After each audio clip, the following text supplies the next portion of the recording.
সুন্দর নয় সুন্দরবনের জীবন। বাঘ কুমিরের হাতে মৃত্যু বাড়ছে সুন্দরবনে। এলাকায় নেই কোনো কাজের সুযোগ, তাই বারে বারে পেটের দায়ে সুন্দরবনের গভীর জঙ্গলে ছুটে যেতে হচ্ছে মাছ, মধু আর কাঁকড়ার সন্ধানে।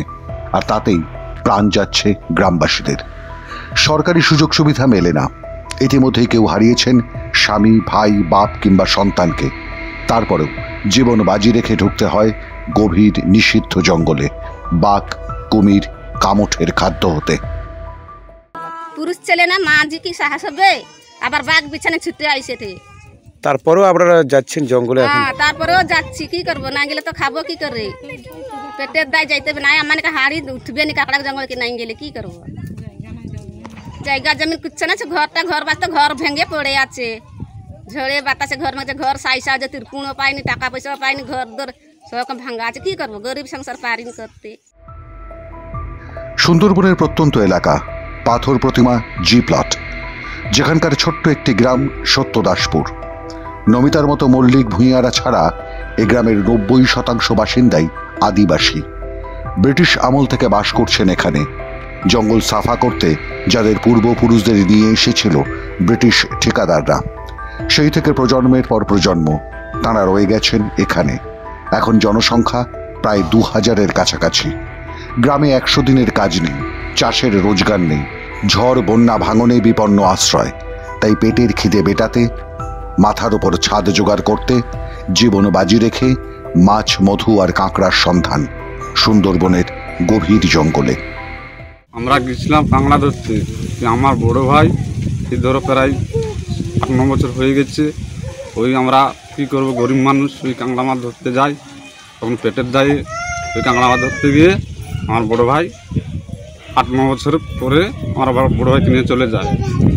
আর কিছু বছর পর আমার সেজ ভাই, এই 5 বছর হয়ে গেছে, ওই 5 বছরে আমার ছোটো ভাই, সেজ ভাই নিয়ে চলে গেছে। কী করবো, গরিব মানুষ আমরা, ওই কাঁকড়া মাছ ধরে আমরা খাই, না তো আমাদের পেট চলবে না।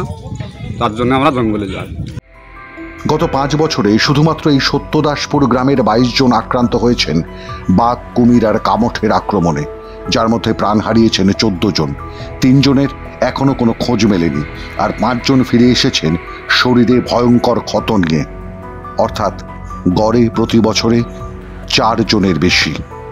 ঠিক তার আগের 10 বছরের সংখ্যাটা ছিল 12 জন। ফলে আগের 10 বছরের তুলনায় গত 5 বছরের সংখ্যাটা মারাত্মকভাবে বেশি, প্রায় দ্বিগুণ। কারণ ক্রমশ সরকারি কাজ কমছে গ্রামে, কমছে চাষ। তার উপর ঝড়, বন্যা, ভাঙন লেগেই আছে নদী জালে ঘেরা বদ্বীপের এই অংশে। কয়েক বছর, আজকের 16 বছর আগে আমাকে বাঘে ধরেছিল। বাঘে ধরা কালীনে তা সব থেকে আমি যাচ্ছি এখন, আর না গেলেও সংসার হচ্ছে না মেনাজ। তাই পরিস্থিতি দাঁড়িয়ে গেছে। কিন্তু সরকার থেকে আমরা কোনো সুযোগ সুবিধা আমরা পাচ্ছি না, তার জন্য তো আমরা দুর্বল হয়ে আমরা পড়ে আছি। এখন কি চাইছেন? এখন কি চাইছি, সরকার যেটা ইচ্ছা করবে, যেটা মনে করবে, যেটা ভালো লাগবে সেটাই করবে। কিন্তু আমরা সুযোগ সুবিধা কোনো কিছু আমরা অ্যাক্সিডেন্টের মানুষ আমরা পাচ্ছি না। যদিও শাসক দলের গ্রাম পঞ্চায়েতের উপপ্রধানের দাবি সত্যদাসপুরের বাসিন্দাদের দাবি নাকি মিথ্যা। আদিবাসী পল্লীর সমস্ত জনসাধারণকে বারবার আমরা অ্যাওয়ারনেসের মধ্যে আওতায় নিয়ে এসেছি, কিন্তু কোনোভাবেই তাদেরকে বারবার বলা সত্ত্বেও তারা কিন্তু আমাদের কথাগুলো বারবার করে মেনে চলছে না। সরকারিভাবে যত রকম সাহায্য সহযোগিতা আছে, সব সহযোগিতাগুলো আমরা প্রদান করি। বিজেপির পাল্টা দাবি, রাজ্য সরকার গত 13 বছরে কোনোদিনই এই আদিবাসী মানুষদের জন্য কিচ্ছু করেনি, শুধু ব্যবহার করা হয়েছে ভোটের জন্য। এখন অবশ্য ভোটও হয় না এই পাথর প্রতিমা জি প্লট ব্লকে।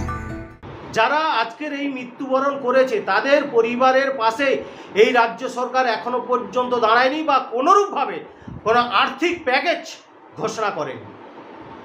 বরাবরের জন্য আদিবাসী সম্প্রদায়ের মানুষজনরা বঞ্চিত হয়েছে, অবহেলিত হয়েছে, এবং এর জন্য দায়ী এই রাজ্য সরকার। মুখে আড়ম্বরে রাজ্য সরকার, মুখ্যমন্ত্রী মমতা বন্দ্যোপাধ্যায় বলেন এদের জন্য এই করে দিয়েছি, ওই করে দিয়েছি, কিন্তু প্র্যাকটিক্যালি আদিবাসী সম্প্রদায়ের মানুষজনেরা রাজ্য সরকারের তরফ থেকে বঞ্চিত হয়েছে, অবহেলিত হয়েছে। কারণ ভাবুন, আজকে যারা বাঘের পেটে গেছে, যাদেরকে কুমিরে টেনে নিয়ে গেছে, তাদের পরিবার এখনো পর্যন্ত কোনো সুযোগ সুবিধা পায়নি, বা এই রাজ্য সরকার কোনো আর্থিক প্যাকেজ তাদের জন্য ব্যবস্থা করে দেয়নি।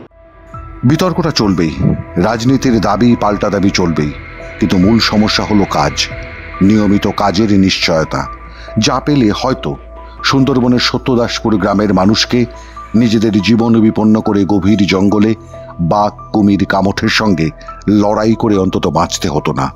সুন্দরবন হয়তো আরেকটু সুন্দর হতো। মাধ্যম ব্যুরো রিপোর্ট।